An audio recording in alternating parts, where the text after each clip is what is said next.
سامعین و ناظرین، السلام علیکم ورحمۃ اللہ وبرکاتہ۔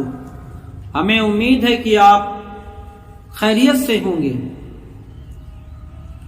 آئیے میں آپ کو قرآن مجید کی فضیلت کا ایک واقعہ سناتا ہوں جو تفسیر سورہ یوسف میں محمد غزالی کے بھائی احمد غزالی رحمت الرضوان نے نقل کی ہے کہ جند بن محمد کہتے ہیں کہ میرا ایک ہمسایہ حب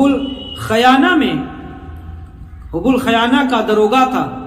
جب وہ مرا تو لوگ اسے میری مسجد کے دروازے پر لائے تاکہ میں اس کی نماز جنازہ پڑھوں۔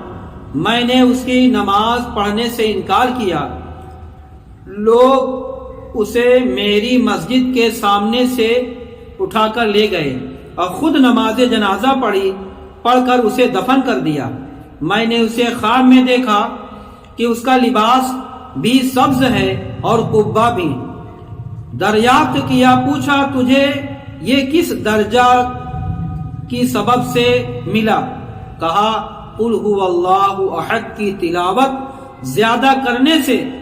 تو جب تو نے مجھ سے نفرت کی تو حق میری طرف متوجہ ہوا۔ اللہ تعالیٰ مجھ سے یہ ارشاد فرمایا، جن کو مخلوق دھکے دیتی ہے، جو حاجت مند ہیں، ان کو میں قبول کرتا ہوں۔ تو محمد بن سماک سے کسی نے پوچھا